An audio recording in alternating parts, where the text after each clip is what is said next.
It seems the more you hear about what's happening in Sudan, the more horrifying it gets. But recently, a new revelation has shaken the story even further. Evidence has emerged linking the United Kingdom, yes, Britain itself, to the weapons that are being used to some of the atrocities happening right now in the conflict. So in this video, we're going to unpack exactly how the UK has got entangled in this tragedy. And you can decide for yourself whether you think the United Kingdom bears any responsibility for what's happening right now on the ground. If you don't know me, my name is TJ, I'm Nigerian and British mixed, and on this channel, we talk about African geopolitics. So as I mentioned before on this channel, I currently live in Kampala, Uganda, and in my apartment building, there are several refugee Sudanese families. These people have felt the full weight of the war. Many have lost parents, siblings, cousins, and friends. And just yesterday, one of them shared something with me that shocked me. He said he believes that the UK is behind the UAE, which is widely reported as being responsible for supporting the RSF, the main force accused of carrying out brutal atrocities, some of which have been filmed and shared online. When I asked him why he believed the UK was involved, he told me simply that the weapons being used come from Britain. At first, I dismissed it as an emotional reaction, maybe. After all, these are people who have endured unimaginable loss, and it's often hard to know where their emotion ends and where the truth begins. But then I came across an article by journalist Mark Townsend, published in the Guardian newspaper on October 28th. It revealed that the UK military equipment had indeed been found in Sudan, used by militants across the genocide. Many of you have dropped comments asking how you can support this channel, even offering to donate or help financially.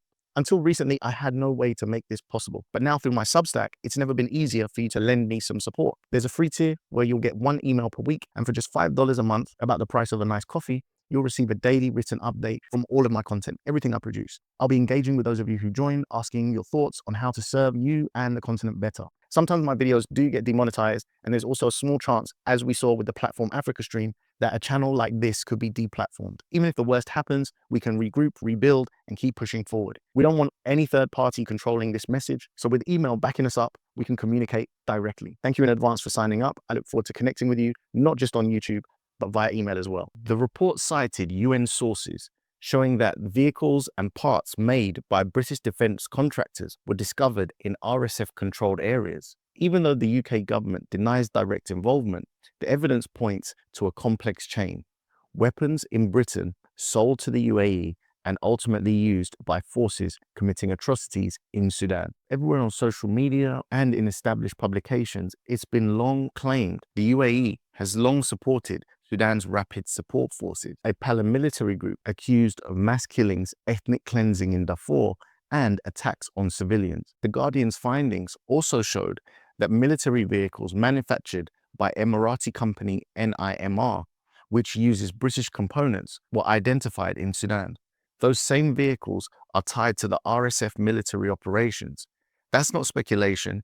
It's part of an officially documented UN briefing. Now, this is where we need to take a look at two possibilities. The best case scenario is that the UK government is completely unaware that its weapons are ending up in Sudan through the UAE. If that's the case, then the moral and practical response should be immediate. Halt all arms deals with the UAE until there is full assurances that British-made equipment cannot be used to fuel atrocities, because it would make no sense to condemn the killings publicly, which they have, whilst continuing business with those that indirectly arm the perpetrators. But the worst-case scenario is far more troubling. It suggests that the UK knows exactly what's happening and chose not to intervene because it serves a strategic purpose. In this view, allowing weapons to reach the RSF might help ensure that, if the side they quietly support wins, the UK could gain influence over Sudan's future and its vast mineral wealth. Sudan, nearly the size of Europe, holds enormous deposits of gold, oil, and other valuable resources. Historically, Western powers have found overt and covert ways to secure such resources under the guise of partnership and aid. But some might say that the UK has sent millions in aid to Sudan. And yes, that is true, but a cynic would point out that this humanitarian aid serves as a public display of goodwill, masking deeper strategic interests, because the amount spent on aid pales in comparison to the potential economic advantages gained if a friendly faction, one indirectly backed through arms sales, takes control of rich resources in a country. So when my neighbor told me he believed that the UK was behind the UAE, which was behind the RSF, I realized his fear wasn't unfounded. It was rooted in a possibility that now looks disturbingly plausible. The question then is not only whether the UK intended this outcome, but whether it's willing to stop it. When weapons built in your factories appear in a war zone where civilians are slaughtered, can you still claim innocence? Sudan's agony reveals something deeper, a global system that keeps Africa dependent and divided. Western powers claim to stand for peace, yet their defense industries thrive when African conflicts continue. The UK government may want us to take a non-cynical view and trust them at face value, but history makes that very difficult to do.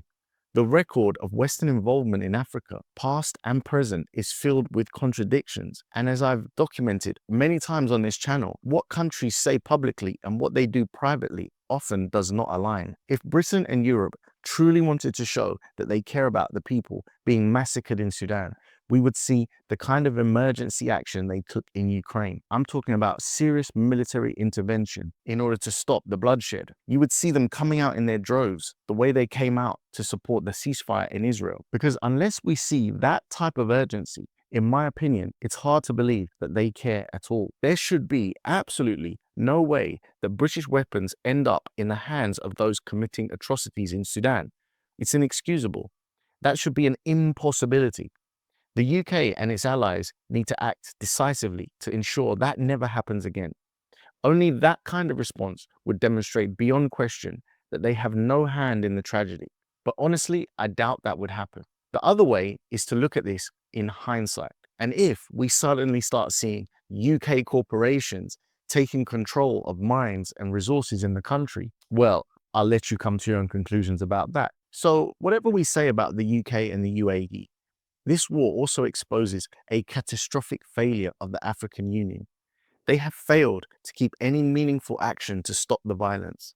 I made a video last month about how their biggest initiative recently was to push for the change of global maps in order to depict Africa's true size. I understand why representation matters, but right now people are dying in Sudan and the DRC. Those are crises demanding action. If the African Union cannot intervene to stop the killing, what is its purpose? Changing maps doesn't save lives. So I'll leave it up to you to come to your own conclusions. What do you think? Can we still take the UK and Europe at their word? Or is it time for Africa to demand accountability from others and from ourselves? Please let me know what you think about this in the comments section. I mean, it's just so devastating to see what's happening in Sudan. But if you have nothing to say, would it be too much if I asked you to write the words "accountability is key" in the comments section?